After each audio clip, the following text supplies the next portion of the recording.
This is a continuation of the last two videos where we have been doing some game hacking, following along with the Unity-based game that was developed for the Game Hacking Village, now new, part of DEF CON and the most recent DEF CON 32 conference. In the last couple of videos, we were working through levels 1 through 3 using Cheat Engine, levels 4 through 6 with DNSpy, and we'll do a little bit more of that now as we tackle levels 7 through 9. So let's get back to level 7, and as we're spawned into the map here, this does tell us, hey, there's no more cheating from now on. Cheat again and you are out of here, and it looks like, oh, I bet you can't shoot all these targets in 10 seconds. So once we step on this, hey, bit of grass here, looks like we have some turrets to click on and shoot, but if we don't complete that within 10 seconds, then we will be shot by the turret over on the far side of the map here that kills us and we die.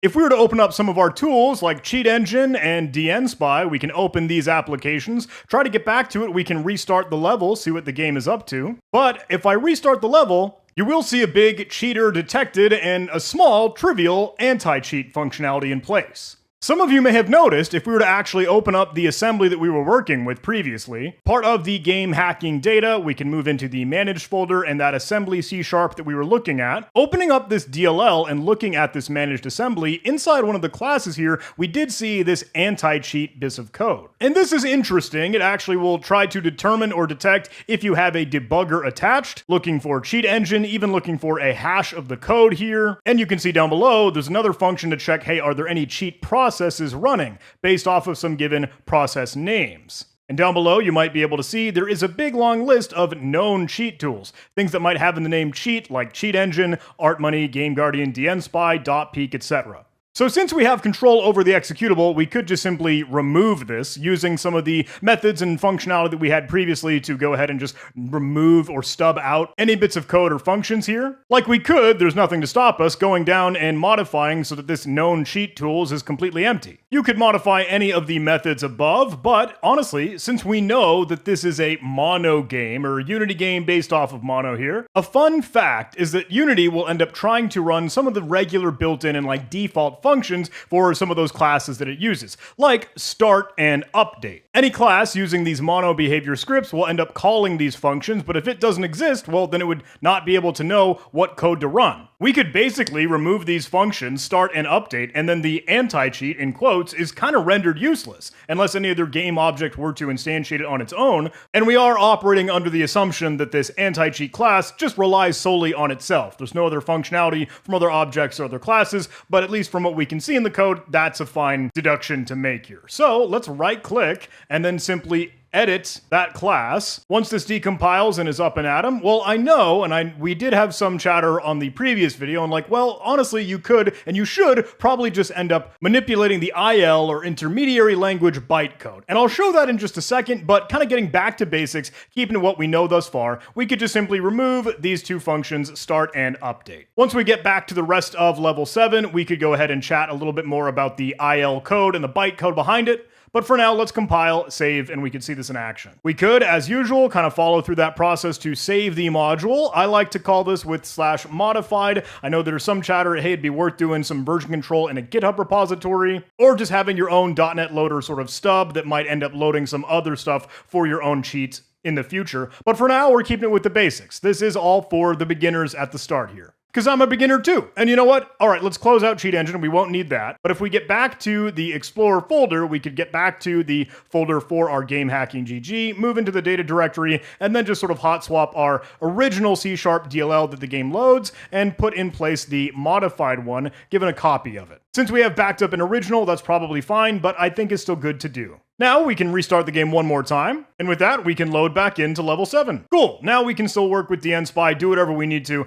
and try to solve this task where we're basically playing whack-a-mole, right? We kind of have to shoot any of these targets all within 10 seconds, but that's presumably, given all of them, impossible for what we're asked of. We're going to end up being killed by the turret one way or another. So if we look back in DNSpy, we can take a look to see, okay, what are these classes that might be pertinent to us and what we're up to? You might be able to see down at the very end here, there is a class called Whack-A-Mole. And this aptly fits the situation that we're in for this level, so we could dig into it and see what it's up to. A couple methods and functions here: begin Whack-A-Mole, spawn moles, spawn mole, And then on trigger enter, as it actually collides with, okay, whether or not we are going to start the process as we walk onto that little platform that started the game and the timer for us. Here's end game, on enable, on disable. This is a bit of a long one, but this check win is kind of interesting because that basically defines the win functionality or the win condition, right? To say, okay, we completed the task. We've successfully shot all the whack-a-mole turret things, whatever we're beaten up. So here's the condition here. You might be able to see this if statement. If the spawn count and if the kill count, and this spawn count is not equal to 0, if the spawn count is equal to the kill count, so as many as the game has spawned you have killed,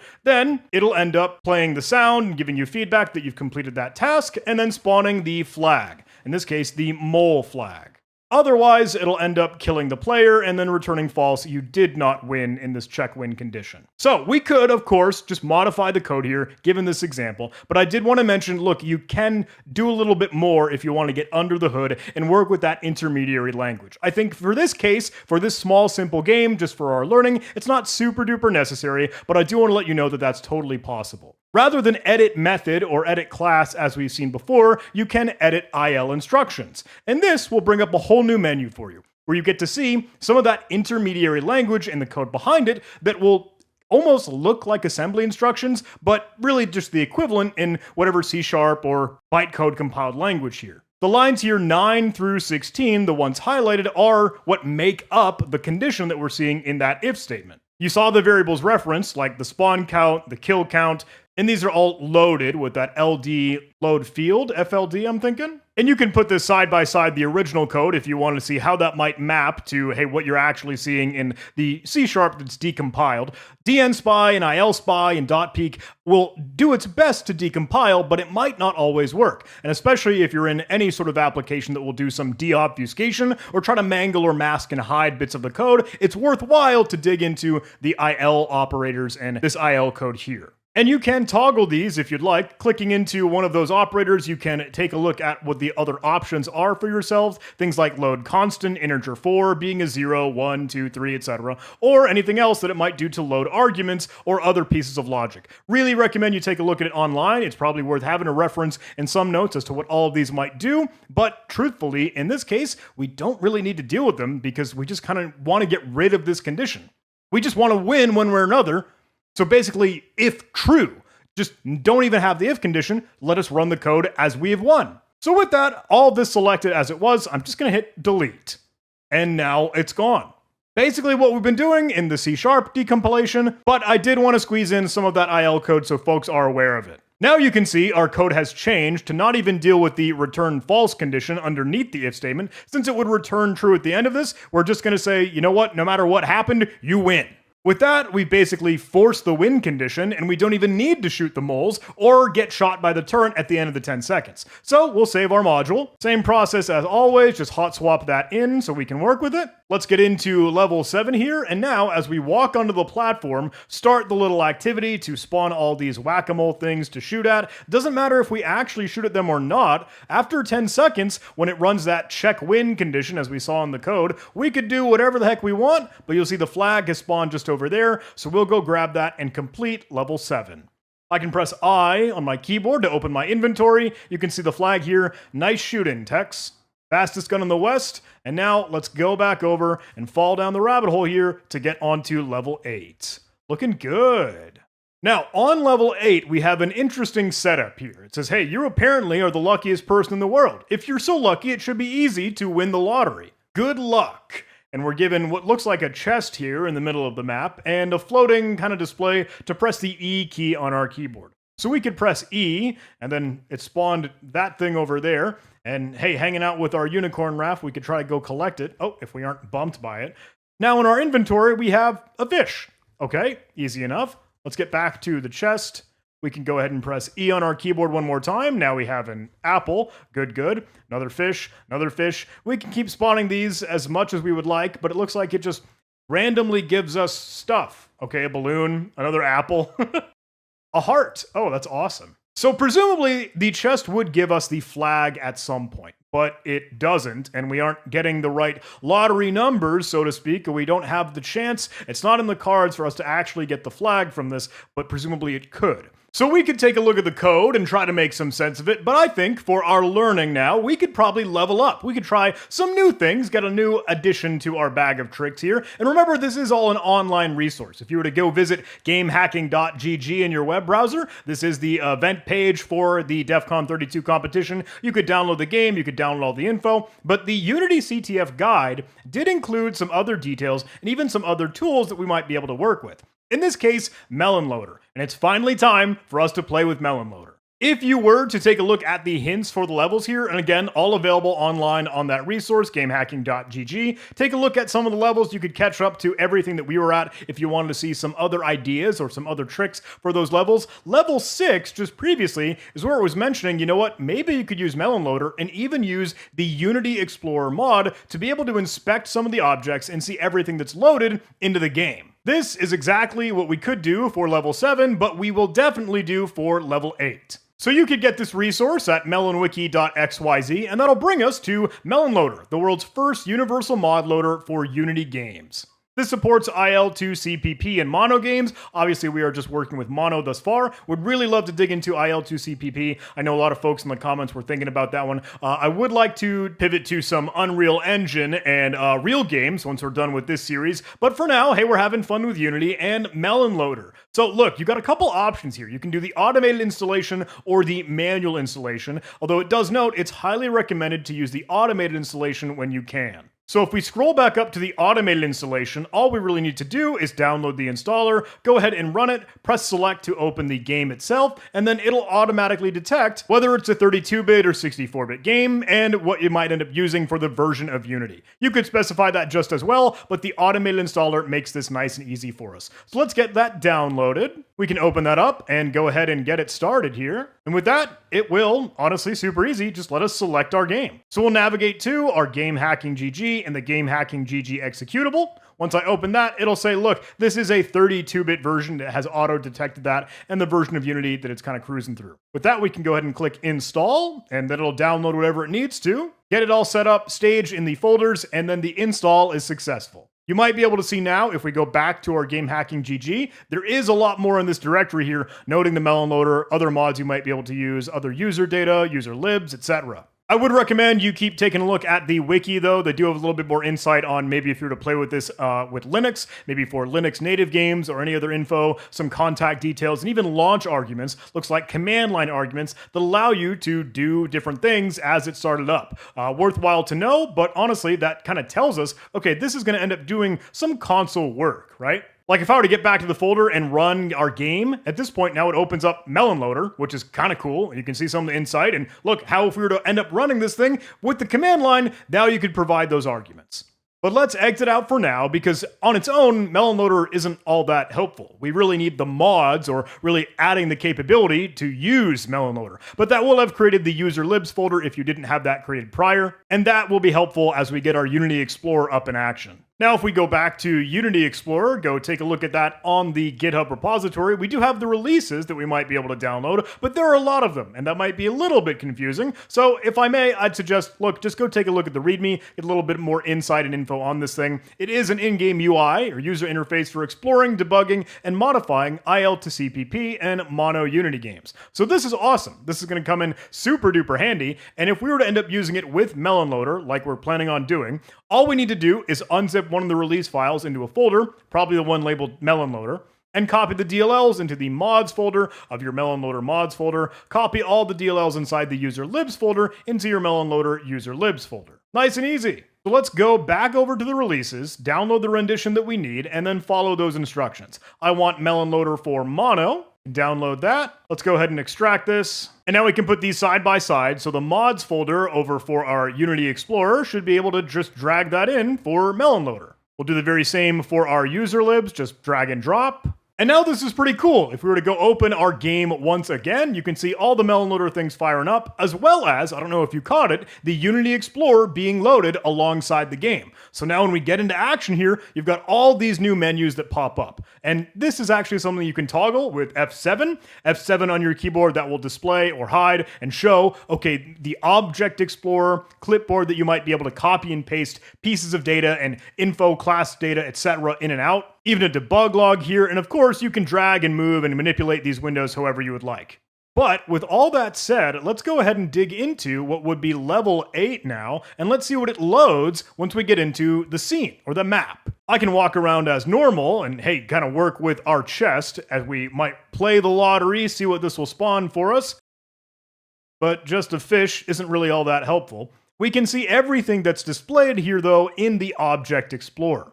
So let's get a little bit curious and kind of treat this as more discovery-based, right? What else do we have present here?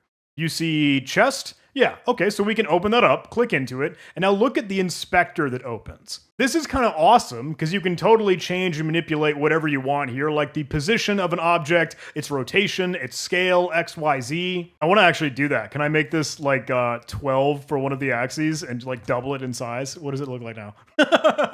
So look at just how you can tweak and tune and play with literally anything, all the data and information about the game as it's running. You can see the children for an object, even some of the components that it's made up of. So the components have some interesting stuff here, right? You probably see this lottery check, and that sounds about right. That sounds like something, we might want to drill down into if we're trying to get the chest to return a flag. So I'll click into that. It'll take a second to load, but look at all this stuff here.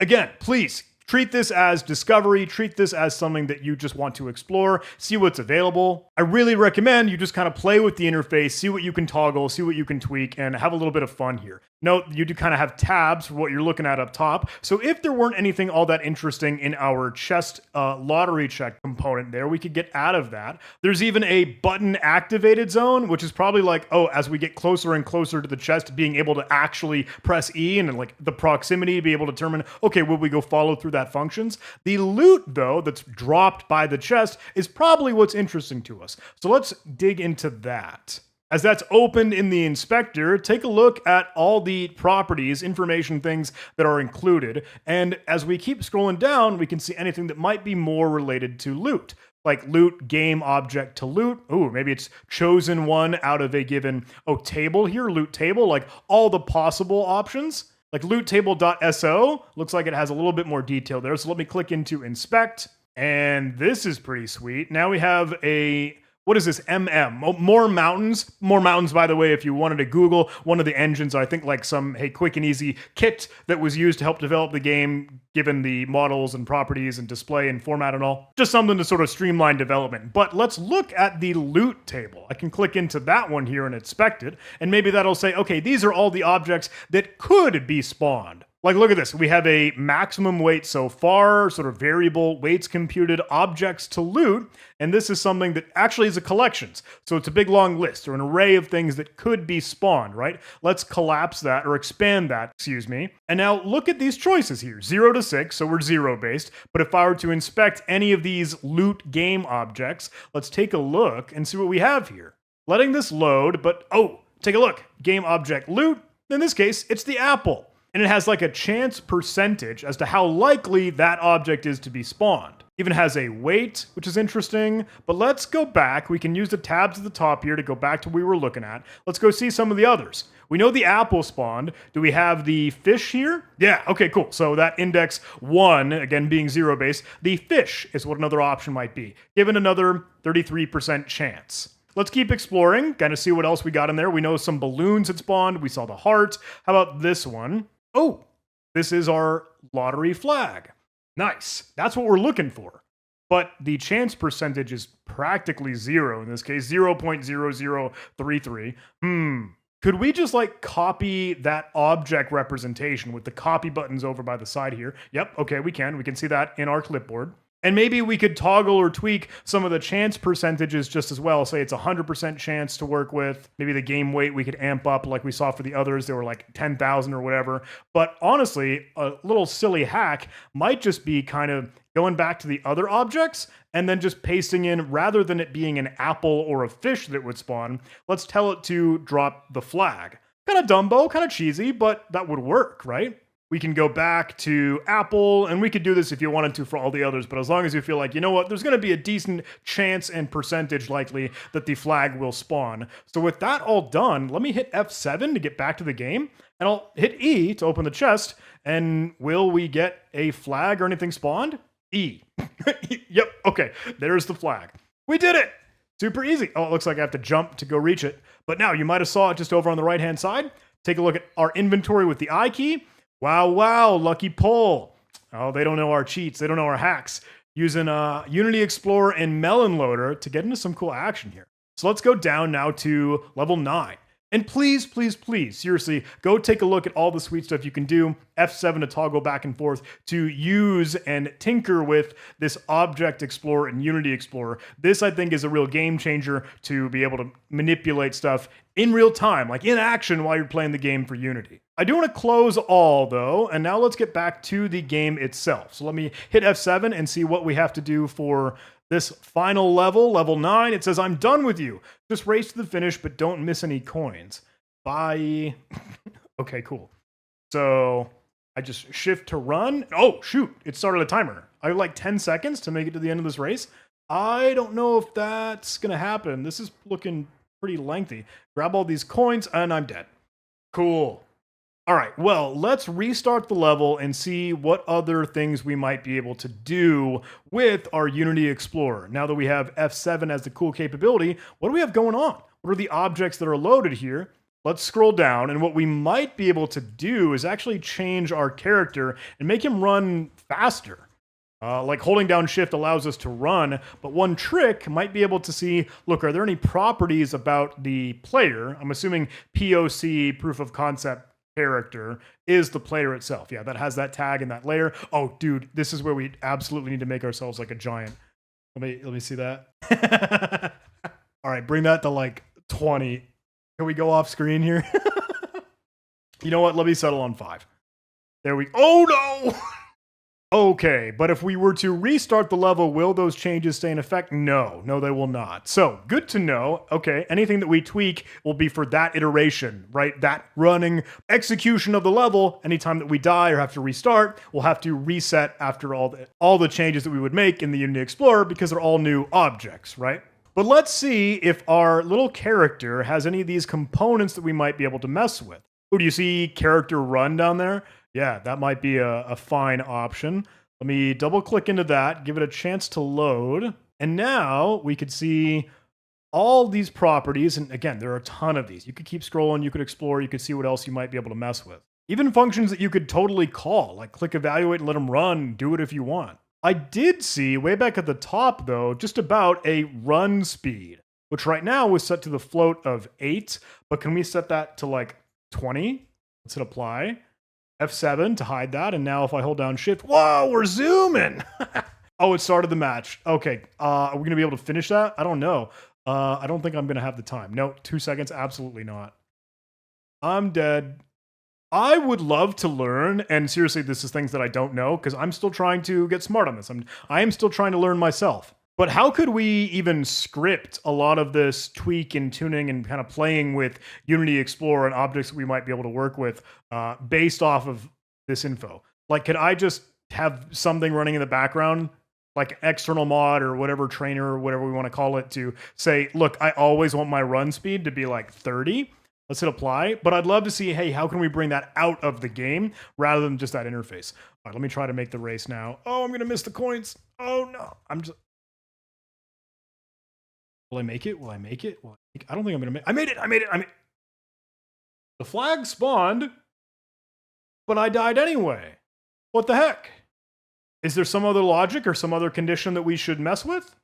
Well, now we can kind of go back and forth and combine all the things that we've learned thus far using either cheat engine or using DNSpy or ILSpy or .peek or whatever other assembly manipulator that we'd like. And using Unity Explorer in this little MelonLoader mod here, we might be able to still get it done. So let's get back into DNSpy and say, look, is there anything back in our assembly that we're working with all about our level 9? Okay, yeah, I see L9 finish, L9 timer. What do these do? L9 timer is going to check if it has all the coins. Game object coins is all the coins, make sure they're active, and this is just as it starts, right? Yeah. On game end, kill player. I don't think I want that. Can I remove that?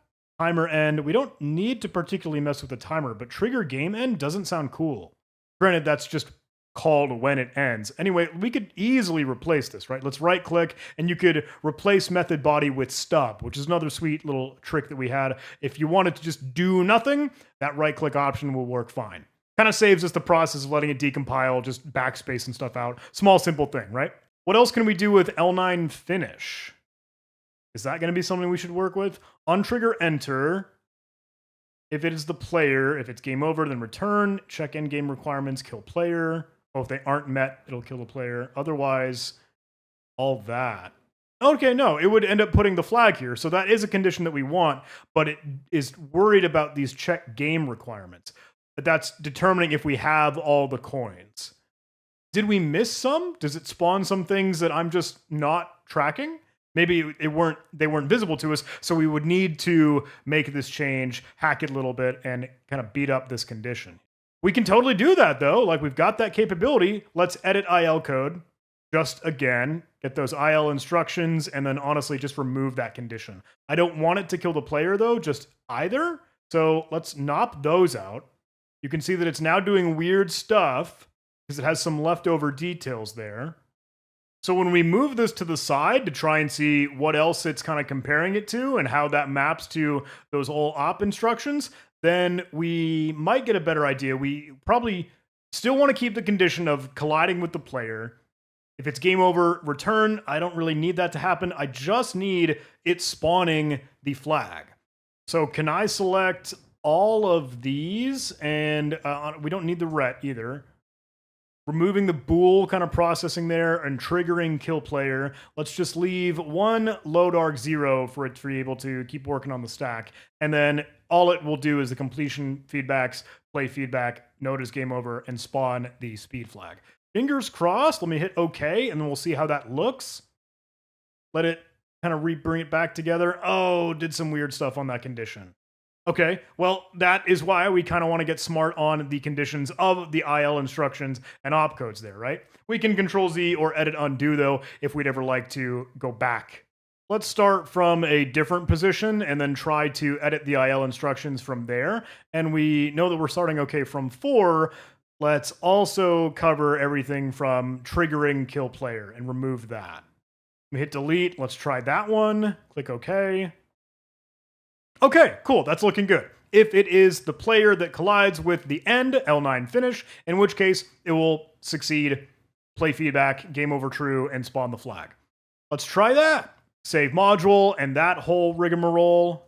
Let's start the game up with MelonLoader. Hey, getting Unity Explorer all in the mix just as well. Level select 9, and we can go see as we spawn. Let's go change our character's speed. Remember, that is the character run component that we were looking at, and one of the variables or properties down here was that run speed. Let's amp that up to 30, click apply, and then honestly, I don't think we even need to catch the coins anymore, right? Like, that win condition doesn't matter anymore. So let me just speed run through some of them, and will we win? We win! Excellent! The flag does not let me get it anymore, though. I don't die as the timer runs out, so that was some good little thinking there. The flag does not disappear. What the heck? Do I have it in my inventory? I do. There's the last flag. Zoom, zoom, moneymaker. Excellent. And there is no level 10 here, at least not from what we see. I will tell you, though, there is a level 10, and there's also another secret flag. So we are not quite done with this game and the little Unity game hacking that we've been doing. I would like to move into some Unreal Engine soon, again, as I'm trying to learn and get a little bit smarter on some of this, trying to dig into, hey, a lot of the other resources that are out and about online. I'd like to show that all to you, but look, we're going to take the baby steps, crawl, walk, and then run if the time allows it. But I hope this has been a cool showcase as we move from Cheat Engine to DNSpy to MelonLoader, Unity Explorer, and stockpiling all these new skill sets if you haven't seen them before.